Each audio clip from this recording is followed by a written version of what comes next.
suggests that the country is getting prepared for a ground invasion and troops have already eliminated thousands of terrorists. Now, all Hamas militants are doomed, he says, and he said, adding that people are working round the clock to defend themselves. However, he's refused to detail the considerations of the ground offensive, saying that they are not known by the public and that is how it should be.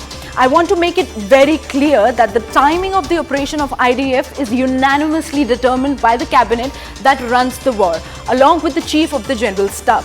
Now, this is an input and a statement coming in from Israeli Prime Minister Benjamin Netanyahu. Let's quickly take a look at what more he has to say. We are raining hellfire on Hamas. We've already killed thousands of terrorists, and this is only the beginning. Simultaneously, we are preparing for a ground invasion.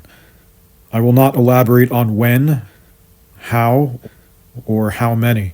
I will also not elaborate on the various calculations we're making, which the public is mostly unaware of, and that is how things should be. Well, joining us on the broadcast is Abhishek Jha. A very good morning, Abhishek. Abhishek, help us understand, especially after this input coming in or the statement coming in from the Israeli PM, does a ground offensive look completely inevitable?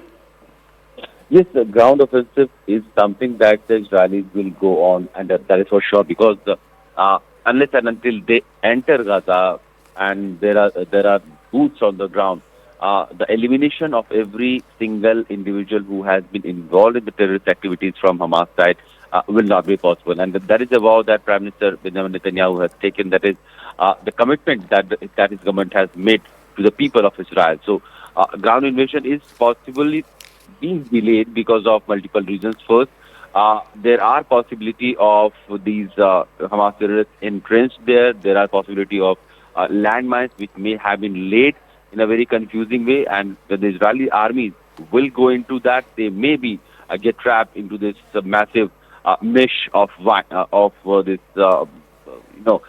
landmines. And also the second reason is that the number of hostages, about 222, that is the official figure, that the number of hostages are still under Hamas. So the world over, leaders are pressing Israel not to go ahead with full steam and do anything on ground that can delay or put in danger the life of all these hostages. So these are the two reasons probably why Israel has so far been little reluctant on going ahead full steam and entering Gaza with tanks and other military equipment.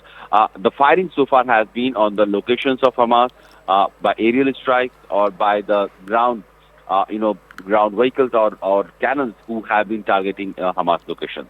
Right, Abhishek, I'll request you to